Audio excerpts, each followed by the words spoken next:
السلام علیکم ورحمۃ اللہ وبرکاتہ۔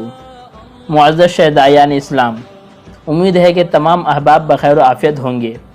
آج کی ویڈیو بہت خاص ہے۔ اس ویڈیو میں ہم تحفظ ختم نبوت کے ایک عظیم مجاہد کا قصہ نقل کر رہے ہیں۔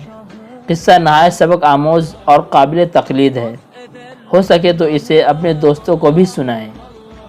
ویڈیو میں آگے بڑھنے سے پہلے آپ سے درخواست ہے کہ اگر آپ نے ابھی تک ہمارے چینل مور ڈاٹا کو سبسکرائب نہیں کیا ہے تو سبسکرائب کر لیں اور انسٹاگرام اور فیس بک پیج کو بھی فالو کر لیں۔ ناظرین، کتابوں میں مذکور ہے کہ اس عظیم مجاہد کا بیٹا سخت بیمار تھا اور ڈاکٹروں نے بھی کہہ دیا تھا کہ آپ کا بیٹا بس آج شام تک کا مہمان ہے، اس کا علاج ممکن نہیں۔ ڈاکٹر کے یہ الفاظ سن کر مولانا رو پڑتے ہیں اور بیٹے کو اسپتال سے گھر لے آتے ہیں، اور گھر ہی میں اپنے بیٹے کی تیمارداری کر رہے ہوتے ہیں کہ دروازے پر دستک ہوتی ہے۔ مولانا دروازے پر جاتے ہیں تو دیکھتے ہیں کہ باہر ایک بوڑھا شخص کھڑا ہے۔ سلام و دعا کے بعد آپ نے پوچھا، بابا جی خیریت سے آئے ہو؟ وہ کہنے لگا، خیریت سے کہاں آیا ہوں، ہمارے علاقے میں ایک قادیانی مبلغ آیا ہوا ہے، وہ لوگوں کو گمراہ کر رہا ہے، پوری امت گمراہ ہو رہی ہے اور آپ گھر میں بیٹھے ہیں۔ مولانا نے جیسے ہی یہ بات سنی تو آپ کی آنکھوں سے آنسو بہہ پڑے۔ بیوی سے فرمایا، میرا بیگ کہاں ہے؟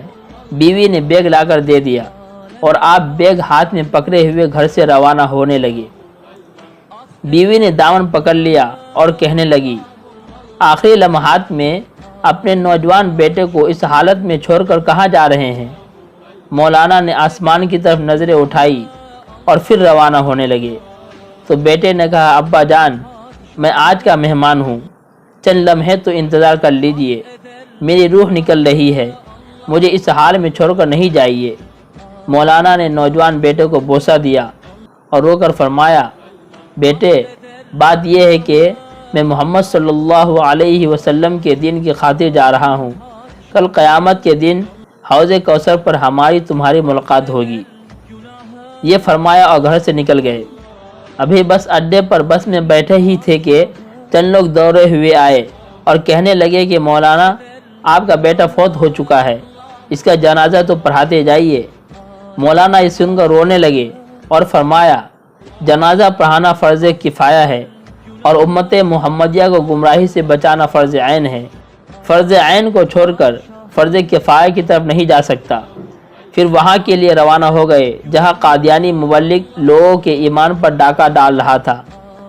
اللہ تعالیٰ نے آپ کو کامیابی عطا فرمائی اور وہ قادیانی مبلغ بھاگ گیا۔ جب 3 دن کے بعد آپ گھر واپس پہنچے تو بیوی آپ کے قدموں میں گر گئی اور رو رو کر کہنے لگی، جب آپ جا رہے تھے تو بیٹا آپ کی راہ تکتا رہا اور کہتا رہا، جب ابا جان واپس آ جائے تو انہیں میرا سلام عرض کر دینا۔ مولانا نے جب یہ سنا تو فوراً اپنے بیٹے کی قبر پر گئے اور دعا مانگنے لگے، اے اللہ، ختم نبوت کے وسیلے میرے بیٹے کی قبر کو جنت کا باغ بنا دے۔ دعا مانگ کر گھر واپس آئے تو رات میں بیٹے کو خواب میں دیکھا۔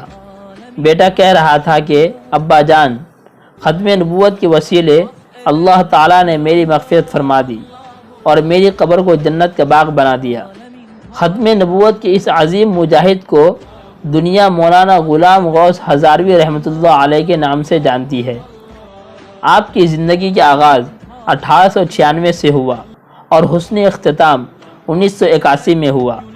آپ نے اپنی پوری زندگی تحفظ ختم نبوت میں لگا دی، مگر اپنے دور میں قادیانیت کو پنپنے نہیں دیا۔